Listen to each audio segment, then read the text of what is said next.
আসসালামু আলাইকুম প্রিয় শিক্ষার্থী বন্ধুরা, আশা করছি সকলে ভালো আছেন। আজকে আপনাদের সাজেশন দিব ইংলিশ ফার্স্ট পেপার। আপনারা যারা এইচএসসির শিক্ষার্থী আছেন, আপনাদের সামনেই পরীক্ষা, অনেক টেনশন যে পরীক্ষায় কী লিখবো, কী করব, অনেক টেনশন আছে। আজকে সেই টেনশনের একটু টেনশন কমানো হলেও আমরা চেষ্টা করব আর কি। তো সাজেশনে আমরা চলে যাই। তবে যাওয়ার আগে একটা অনুরোধ, আমাদের চ্যানেল যারা নতুন তারা অবশ্যই আমাদের চ্যানেলটিকে সাবস্ক্রাইব করে পাশে বেল আইকনটি বাজিয়ে দেবেন, এটা আশা করবো আর কি। তো চলুন বেশি বকর না করে আমরা সাজেশনে চলে যাই। আপনাদের সিন প্যাসেজ আসবে, আপনাদের মোটামুটি 2 থেকে 3টা কিন্তু সিন প্যাসেজ আছে। তো এটা একটা আপনাদের পজিটিভ দিক। এর আগে কিন্তু আনসিন প্যাসেজ ছিল। তো আনসিন প্যাসেজ থাকলে কি হয় যে আপনার যেহেতু আপনি পড়েন নিয়ে আগে ওই আনসিন প্যাসেজটা, তো পড়তে অনেক সময় চলে যায়। আর সিন প্যাসেজ যেহেতু আপনার টেক্সট বুকে ছিল, আপনি পড়েছেন, ওই পরীক্ষার হলে আপনার বেশিরভাগ পড়ার দরকার নাই। তো কোনটা বেশি গুরুত্বপূর্ণ? Nelson Mandela, UNESCO, food adulteration, climate change, traffic education, human rights, diaspora, adolescence. এই কয়েকটা পড়লেই আশা করছি এইখান থেকেই আপনাদের সকল এমসিকিউ, সামারি, রিয়ারেন্স এগুলো আসবে। তারপর আমি যদি ভাগ করে আমি দিয়েছি সামারির জন্য কোনটা গুরুত্বপূর্ণ, রিয়ারেন্সের জন্য কোন প্যাসেজগুলো বেশিরভাগ গুরুত্বপূর্ণ। তবে এই প্যাসেজগুলো পড়তেই হবে আপনার সব কিছুর জন্যই। এরপর আমরা দেখি যে এই প্যাসেজ থেকে আপনার ধরুন শর্ট কোশ্চেন আসে, এমসিকিউ আসে, এগুলো কীভাবে লিখবো, শর্ট কোশ্চেনের ক্ষেত্রে কীভাবে প্রশ্নগুলো আসে সেটা আমরা একটু দেখে নিই। সাধারণত হোয়াই দিয়ে প্রশ্ন করে অথবা হাউ দিয়ে। হোয়াই অর্থ কী, কেন, হাউ অর্থ কী, কত, কেমন, কিভাবে, এরকমভাবে প্রশ্ন করতে পারে। বা what do you mean by, একটা হয়তো বাক্য দিয়ে দিবে, তুমি এই বাক্যটি বলতে কী বুঝো বা কী বুঝিয়েছে এটা আর কি বোঝাবে। বা what is the significance of দিয়ে একটা কিছু লিখে দিবে যে এই ঘটনার তাৎপর্যটা কী, সিগনিফিকেন্স মানে কি, তাৎপর্য। তো এটা কিন্তু আপনার আসতে পারে। আর এজন্য কী করতে হবে, প্রতিটি সিন প্যাসেজের মূল বক্তব্য মুখস্থ রাখতে হবে। আর এছাড়াও কিন্তু যেহেতু আপনারা আর 1, 2তে বা 3, 4, 6, 7 তো নেই, আপনাদের কিছু কিছু ক্রিয়েটিভ করতে হবে, সৃষ্টি করতে হবে। আপনাদের নিজেদের মধ্যে যদি ক্রিয়েটিভিটি না থাকে তাহলে কিন্তু লিখতে পারবেন না।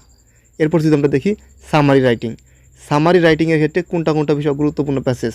Environment, human rights, youth power, food adulteration, global citizenship, এগুলো বেশি গুরুত্বপূর্ণ। আর প্রথমে যেগুলো দিয়েছি প্যাসেজ ওগুলোও কিন্তু পড়বেন, ওগুলো পড়বেন এমন কিন্তু না, ওগুলো পড়তে হবে, সবই পড়তে হবে। পড়া একটা বাদ দেওয়া যাবে না, পড়তে হবে সবই। কিন্তু এগুলো বেশিরভাগ গুরুত্বপূর্ণ, সেই জন্য কিন্তু এগুলো দিচ্ছি, এই জন্য মনে রাখবেন। আরেকটা কথা বলে রাখি যে সামারি অনেকে করে কি, সামারি লেখে হচ্ছে 2 পেজ 3 পেজ। আরে ভাই, আপনার নামই হচ্ছে সামারি, সারাংশ, সারমর্ম, ছোটো করে লিখতে হবে। আপনি এত বড় করে লিখলে আপনার নাম্বার দিবে না। এইটা আধা পেজ লিখবেন, 5-6 লাইন লিখলেই যথেষ্ট, এত বেশি বড় লেখার কোনো দরকার নেই। এরপর আমরা যদি দেখি আপনাদের গ্যাপ ফিলিং উইদাউট ক্লোজ আসে, শূন্যস্থান আসে, এটা নিয়ে কিন্তু আপনারা অনেকেই টেনশনে থাকেন। এটাতে সবচেয়ে বেশি সমস্যা হয়। এইটা আসলে কোনো নির্দিষ্ট নিয়ম নেই, আপনাকে বেশ কিছু জিনিস জানতে হবে। তবে প্রথমে যদি বলি যে কী জানতে হবে, ভোকাবুলারি জানতে হবে। ভোকাবুলারি না জানলে আপনি এগুলো পারবেন না। এর বাইরেও article, preposition, connectors, pronounce, tense form এগুলো জানতে হবে। এরপর আমরা যাই রিয়ারেন্স। রিয়ারেন্সের ক্ষেত্রে কোন টপিকগুলো বেশি গুরুত্বপূর্ণ, কোন প্যাসেজগুলো বেশি গুরুত্বপূর্ণ, সেগুলোর মধ্যে আছে biography of great person, liberation year, Nelson Mandela. তারপর হচ্ছে শেখ মুজিবুর রহমান, সম্ভবত আপনাদের নেই, এটা আর কি কেটে দিতে পারেন আপনারা। তারপর অনেক সময় কিন্তু আসতে পারে আর কি, যদি আনসিন আর কি আসে তাহলে। এছাড়া হিস্ট্রিক্যাল ইভেন্টস, বিভিন্ন হিস্ট্রিক্যাল ইভেন্টস আছে, এখান থেকেও আপনাদের রিয়ারেন্স আসতে পারে। তো এই কয়েকটা রিয়ারেন্স শিখলে আশা করি এখান থেকে আসবে। রিয়ারেন্স কিন্তু আবার অনেক সময় আনসিনও আসে, আপনাদের সিনের কথা বলে দেবে কিন্তু আনসিন ওই সময় দিয়ে দেয়। তো এটা যে কোনো সময় যে কোনোভাবে আসতে পারে, সেই জন্য আমি দিয়ে দিলাম। তো এরপর যদি আমরা দেখি প্যারাগ্রাফের ক্ষেত্রে কোনটি পড়ব, very very important. Environment pollution, tree plantation, climate change, traffic jam, food adulteration. তারপর হচ্ছে আপনার আর্টিফিশিয়াল ইন্টেলিজেন্স, এআই, এটা কিন্তু অনেক গুরুত্বপূর্ণ বর্তমান যুগে। Female education, importance of reading book, drug addiction, water pollution. তো এগুলোর জন্য বিভিন্ন আপনার নিয়ম আছে, টেকনিক আছে। একটা পত্র শিখলেই কীভাবে অনেকগুলো পত্র লেখা যায়, একটা প্যারাগ্রাফ শিখলে কীভাবে অনেকগুলো প্যারাগ্রাফ শেখা যায়, এটা হয়তো বা ইউটিউবে হয়তো আছে, বা আপনাদের যদি প্রয়োজন পড়ে আপনারা আমাকে ইনবক্সে নক করতে পারেন, আমি দিয়ে দিব। যেহেতু সামনে আপনাদের পরীক্ষা, এত সময় নেই, সেই জন্য কিন্তু যত শর্টকাটে আর কি পড়া যায় সেটা কিন্তু চেষ্টা করুন, ঠিক আছে? আর ভয় পাওয়ার কোনো কিছু নাই, একদমই সহজ, এগুলো পড়লে একদমই সহজ। এই কয়েকটা পড়লে আপনার অনেক কিছু হয়ে যাবে। এরপর যদি আমরা দেখি কমপ্লিটিং স্টোরি, কোনটি গুরুত্বপূর্ণ।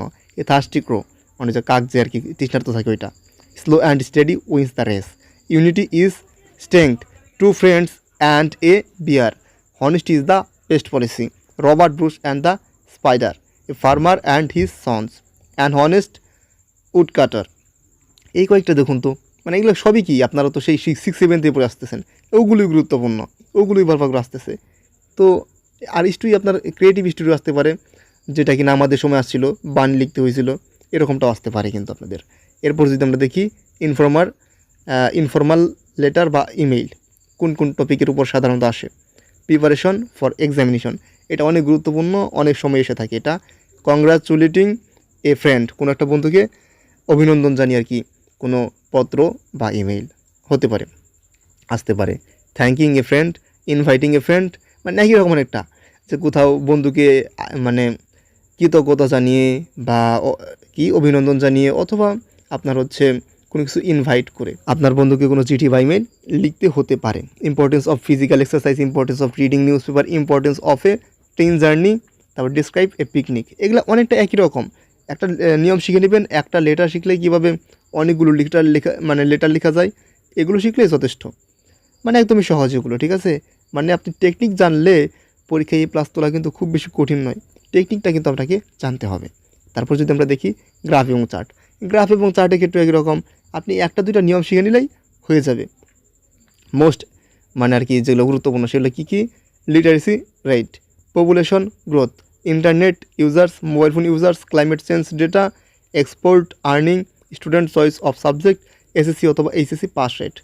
এইটা আসলে গ্রাফ অ্যান্ড চার্টের আমি সামনে একটা ক্লাস দিব, এটা মানে একটা শিখলে আপনাদের অনেকগুলো হয়ে যাবে। এছাড়াও যদি আপনাদের খুব দরকার পড়ে, আমরা যে কোনো কিছু দরকার পড়লে আমার ইনবক্সে আপনারা যোগাযোগ করতে পারেন, আমি অবশ্যই এগুলোর উত্তর দেওয়ার চেষ্টা করব। এগুলো একদম সহজ, বা ইউটিউবে অনেক ভিডিও আছে এগুলো গ্রাফ এবং চার্ট নিয়ে, একটা লিখলে কীভাবে অনেকগুলো লেখা যায়। তো এত কষ্ট করার দরকার কি, তাই না? যত সহজভাবে আপনাদের পড়া যায়, এখন যেহেতু সামনে পরীক্ষা, শর্টকাট রাস্তাটা আপনি বাহির করুন, কীভাবে আপনি ভালো নাম্বার পেতে পারেন কম সময়ের মধ্যে, সেইটা চেষ্টা করুন। তো অন্যান্য দিকে গিয়ে লাভ নাই এখন, আর টেনশন করার লাভ নাই। ঠিকভাবে পড়াশোনা করুন, আশা করছি ভালো কিছু হবে। সকলে ভালো থাকবেন, সুস্থ থাকবেন। আর কোনো প্রশ্ন থাকলে কমেন্টও করবেন। সকলে আমাদের চ্যানেলটি সাবস্ক্রাইব করবেন। আসসালামু আলাইকুম।